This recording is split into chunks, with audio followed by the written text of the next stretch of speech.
نحمدہ و نصلی علی رسولہ الکریم اما بعد فاعوذ باللہ من الشیطان الرجیم بسم اللہ الرحمن الرحیم۔ ناظرین السلام علیکم، امید کرتا ہوں آپ سب لوگ خیریت سے ہوں گے۔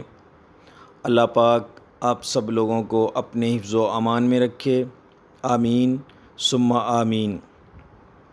ناظرین، متین مصطفیٰ چینل میں آپ کا ویلکم کرتا ہوں، آپ کا اپنا ہیلتھ چینل متین مصطفیٰ چینل۔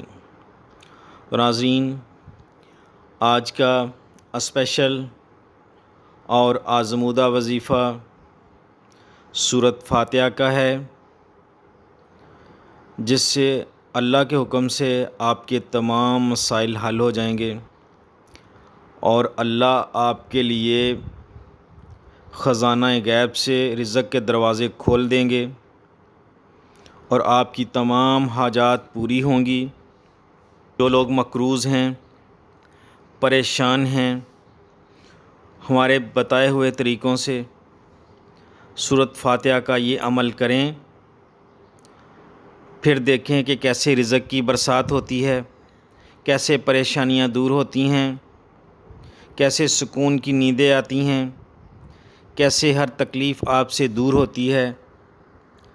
تو ناظرین، قرآن پاک کی بہت ہی پیاری سورۃ فاتحہ کے وظائف جو آپ کی خدمت میں آج لے کر حاضر ہوا ہوں، یہ بہت ہی انمول تحفے کے طور پر آپ کو دے رہا ہوں۔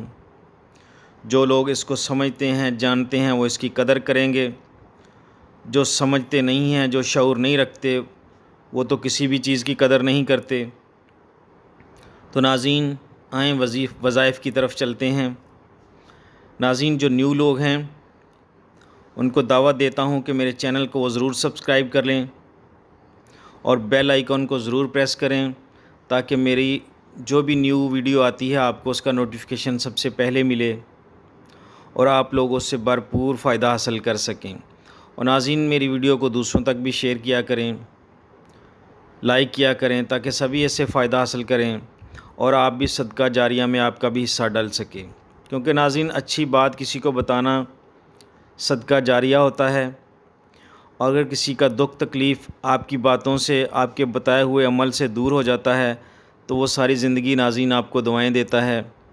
تو اس لیے آپ بھی اس میں ضرور شامل ہوا کریں۔ اچھی باتوں کو پھیلانا، آگے بڑھانا صدقہ جاریہ ہوتا ہے اور لوگوں کی دعائیں لینے کا ایک ذریعہ ہوتا ہے۔ تو ناظرین، سورۃ فاتحہ کا جو اسپیشل عمل ہے، جو غیب سے رزق آنے کا عمل ہے، وہ کچھ اس طرح کرنا ہے ناظرین۔ جمعرات کی رات کو 70 مرتبہ سورۃ فاتحہ کھلے آسمان کے نیچے ننگے سر بیٹھ کر پڑھیں۔ جمعرات کی رات کو 70 مرتبہ سورۃ فاتحہ کھلے آسمان کے نیچے ننگے سر پڑھیں،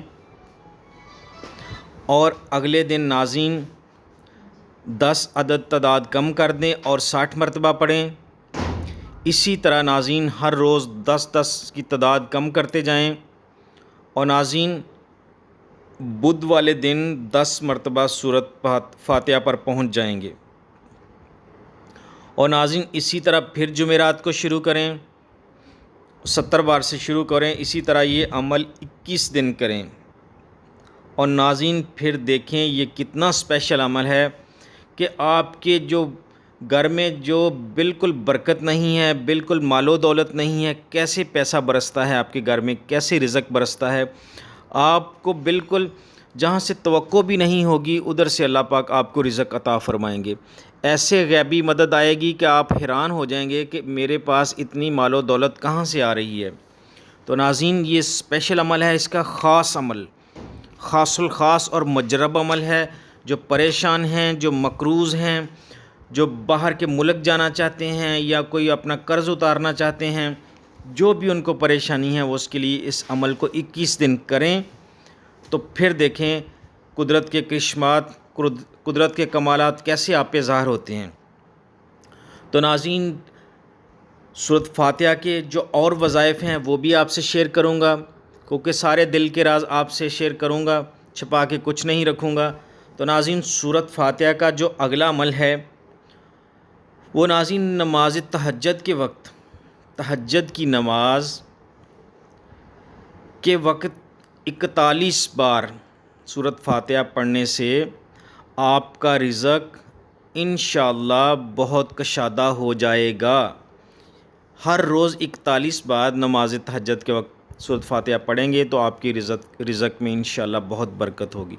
ناظرین، اس کا اگلا وظیفہ ہے، ناظرین اگر کوئی قید ہو گیا ہے، کسی بے وجہ سے اس کو قید کر دیا گیا ہے، کوئی ناجائز مقدمات اس پہ ڈال کے اس کو قید کر دیا گیا ہے، تو ناظرین 111 بار پڑھ کر سورۃ فاتحہ ہتھ کڑی پر دم کرنے سے انشاءاللہ قیدی رہا ہو جائے گا۔ ٹھیک ہے ناظرین، یہ بہت ہی اسپیشل وظیفے ہیں، آپ ان پر پورے اعتماد کے ساتھ جب ان کو کریں گے، پورے یقین کے ساتھ، ٹھیک ہے، تو انشاءاللہ یہ 100% کام کریں گے۔ تو ناظرین، اگلا وظیفہ سورۃ فاتحہ کا کچھ اس طرح ہے۔ ناظرین جن کو بہت زیادہ پیاس لگتی ہے، ٹھیک ہے ناظرین، ان کے لیے ہے صبح کے وقت دونوں ہاتھوں پر دم کر کے سورۃ فاتحہ چہرہ اور تمام بدن پر پھیرنے سے اس روز پیاس نہیں لگے گی انشاءاللہ۔ تو ناظرین، اس کا اگلا وظیفہ ہے، جو چاہتے ہیں کہ ہمیں روزی ملے، بہت زیادہ ملے اور مشقت بھی نہ کرنی پڑے، بالکل کوئی آسان کام ملے، تو ناظرین ان کے لیے ہے کہ رات کے پچھلے پہر 41 بار سورۃ فاتحہ پڑھنے سے ان کو انشاءاللہ بے مشقت روزی ملے گی۔ تو ناظرین، اس کا اگلا جو وظیفہ ہے وہ بھی نوٹ فرما لیں۔ ناظرین، اگر کسی کو بخار ہو جاتا ہے، بخار نہیں اترتا، بخار جان نہیں چھوڑتا، ان کے لیے بہت ہی اسپیشل یہ وظیفہ ہے سورہ فاتحہ کا۔ ناظرین 40 بار سورہ فاتحہ پڑھ کر پانی پر دم کر کے بخار والے کے منہ پہ چھڑکا جائے تو بخار انشاءاللہ اللہ کے حکم سے جاتا رہے گا۔ تو ناظرین، اس کا جو اگلا وظیفہ ہے وہ ناظرین جن کی آنکھیں دکھتی ہیں، جن کی آنکھوں میں درد ہوتا ہے، ان کے لیے بہت ہی اسپیشل ہے، بہت ہی اسپیشل وظیفہ ہے۔ وہ ناظرین کرنا کچھ اس طرح ہے کہ نماز فجر کی سنت اور فرض کے درمیان 41 بار سورہ فاتحہ پڑھنی ہے اور اپنی آنکھوں پر دم کرنا ہے، ہاتھوں پر دم کر کے آنکھوں پر پھیر لینا ہے، تو انشاءاللہ اللہ کے حکم سے اسی وقت درد جاتا رہے گا۔ تو ناظرین، یہ آج کے وظائف تھے سورہ فاتحہ کے جو آپ سے میں نے شیئر کیے ہیں۔ پوری یکسوئی کے ساتھ، کامل یقین کے ساتھ کریں، اللہ کے حکم سے آپ کی تقدیر بدل دیں گے یہ وظائف، یہ بہت ہی اسپیشل ہیں۔ ناظرین، سورہ فاتحہ قرآن پاک کی سورت ہے، بہت ہی پیاری سورت ہے۔ اور ناظرین، میرا ایک یہ بھی مشورہ یاد رکھیں کہ جب بھی کوئی وظائف کرتے ہیں اس کے اول آخر کم از کم 3 بار درود شریف ضرور پڑھا کریں۔ 3 بار سٹارٹ پہ پڑھیں سورت درود ابراہیمی اور 3 بار آخر پہ پڑھیں درود ابراہیمی۔ تو بیچ میں آپ یہ عمل کریں اور اللہ سے گڑ گڑا کر دعا مانگیں، ہو ہی نہیں سکتا کہ آپ کی دعا قبول نہ ہو۔ ناظرین، یہ ایسے وظائف ہیں، یہ سورۃ فاتحہ کا ایسا خاص عمل میں نے آپ کو بتایا ہے کہ ہو ہی نہیں سکتا کہ آپ کی دعا خالی، آپ کے ہاتھ اٹھیں اور خالی ہاتھ واپس آ جائیں۔ آپ انشاءاللہ جو بھی دعا مانگیں گے، جو میں نے جس طریقے سے بتائی ہے، تو انشاءاللہ آپ کی ضرور دعائیں قبول ہوں گی اور آپ کے رزق میں انشاءاللہ اللہ کے حکم سے اضافہ ہوگا، کیونکہ وہی رزق دینے والا ہے اور تو کوئی رزق دینے والا ہے نہیں۔ ٹھیک ہے ناظرین، تو جو بھی ان پریشانیوں میں گرے ہوئے ہیں وہ میرے ان وظائف پر عمل کر کے اپنی زندگی کو بدلنے کی کوشش کریں، اور یقیناً جب وہ ان وظائف پہ عمل کریں گے تو یقیناً مجھے وہ اچھے لفظوں میں یاد کریں گے کہ کسی نے بہت اچھے وظائف ہم سے شیئر کیے ہیں۔ تو ناظرین، امید کرتا ہوں کہ آپ کو میرے وظائف پسند آئیں گے اور آپ کی زندگی بدلنے میں ضرور یہ آپ کے ساتھ دیں گے۔ تو ناظرین، اب مجھے اجازت دیں اور اپنی دعاؤں میں مجھے یاد رکھیں۔ السلام علیکم ورحمۃ اللہ وبرکاتہ۔ اللہ حافظ۔